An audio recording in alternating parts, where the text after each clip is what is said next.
What up, YouTube? Welcome to the Sunday Brojitos. Today we are going to teach you how to plan your snowboarding trip, and this is meant mostly for beginners, people that have only gone a few times, or people that haven't even gone on a snowboarding trip. So let's get right into it with step number one, and these are going to go in chronological order on what step you should do first and what step you should do last.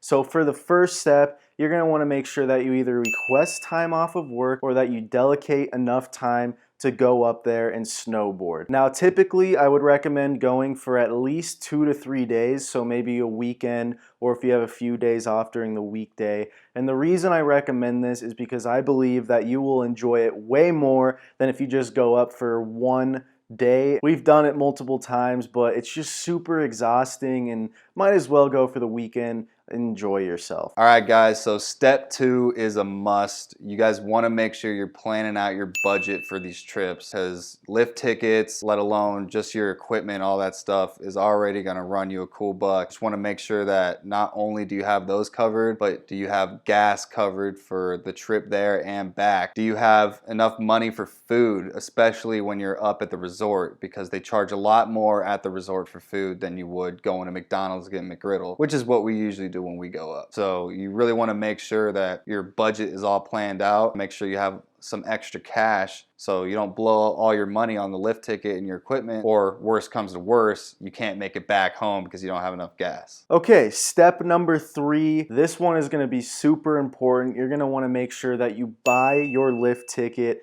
before you go up to the mountain. It doesn't matter what resort you're going to. We go to Arizona Snow Bowl, but it could be for any other resort. Always make sure that you buy the lift ticket beforehand, because first of all, it'll be cheaper, and second of all, they might actually sell out. It'll only happen a few times, but you just want to ensure that you have a ticket before you go up there. And doing it beforehand is just going to save you a lot of money. Last year, it was actually a record high of $309 that somebody spent on a single day lift ticket. Just go to the website for whatever resort you want to buy the lift ticket at, and it usually walks you right through it. We're showing it up on the screen right now. You're just going to go to the lift tickets, you're going to look at the price, and then you're going to look at the calendar. And obviously if you're going the 14th through the 15th, you're going to choose those 2 days, and it will let you know how much that costs. All right, so step number 4, you're gonna wanna make sure you plan out your place to stay way before you guys go up on your trip. There's a lot of different things that you could do. You could rent an Airbnb, you could get a hotel, or better yet, homie's got a place up there. Personally, I think that maybe getting a hotel is gonna be a little bit better. A lot of people are doing Airbnb nowadays, but you know, if you go up with a bunch of friends, it's real easy to split that cost. For example, Peyton, Max, and I, when we went to Colorado to snowboard in Purgatory, we stayed at the Durango Lodge, and that was perfect for us. It was super close to the mountain. It was in our price range, and it even had a hot tub, so that was a plus. Let's talk about step number 5. Step number 5 is going to be make sure you rent your equipment and your gear before you go up to the mountain. You don't want to do it the day of. I'm telling you, you want to do it days or weeks in advance. It's going to save you money, and you're going to be prepared when you go up there. There's 2 ways you can do this. You can go to the resort's website, and as you're purchasing your tickets, you can actually rent gear from them. Or you can rent from a third-party person. They actually have a store up in Flagstaff, Arizona if you're local.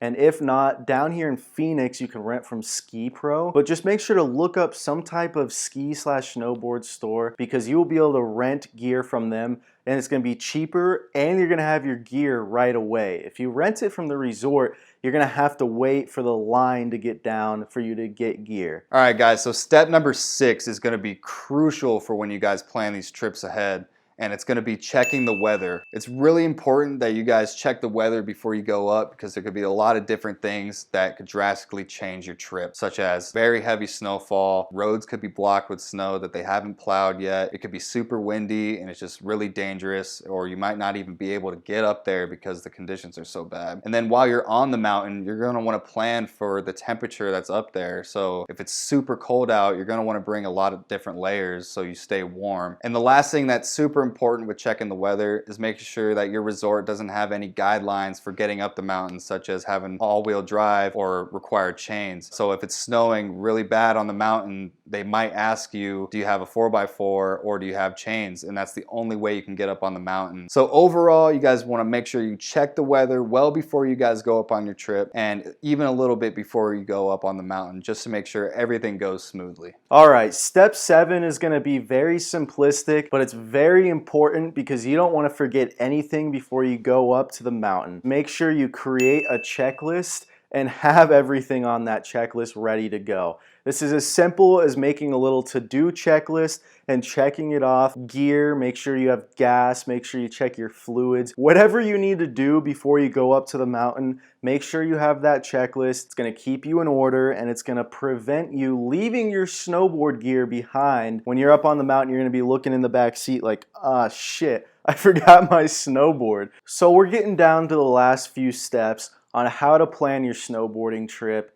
And I wanted to include this step, which is driving to the resort on time. And the reason I wanted to include this is because a lot of people will go up when the resort opens. So for example, at Arizona Snow Bowl, the resort opens at 9:30, and most people will show up there, you know, at 9:25 and expect to find parking, get on the lifts right away, and get all their gear and goodies before they go on the run. And this is incorrect. People actually show up 2 to 3 hours before the resort even opens. You want to make sure that you drive up to the resort, I would say at least an hour to 2 hours beforehand, and that's going to give you time to get up to the actual lodge, get your gear, get to the lift line, get on the lift, and start snowboarding. Zach, end it off for us. I know we said this for a lot of the other steps, but this really is the most important step. Once you guys have already planned your whole trip and you got everything going and you're up there, just enjoy the mountain and have fun, because that's really the biggest thing at the end of the day. If you're not having fun with it, then what are you really doing? Why are you even going boarding? Anyways, guys, that's gonna end off the video. We hope you guys enjoyed watching this video, and we hope that it helps you plan these trips ahead. We know that we've done a lot of trial and error with planning these trips, and you know, you only get better the more you go. If you guys liked the video, make sure to give it a thumbs up. We appreciate all your guys' support. Comment down below which step helped you guys out the most with planning these trips. We appreciate all you guys' feedback, so just throw it down. And last but not least, make sure to hit the subscribe button. We post a new video every single Sunday. So with that being said, make sure you guys stay tuned. We'll catch you guys next week. Peace.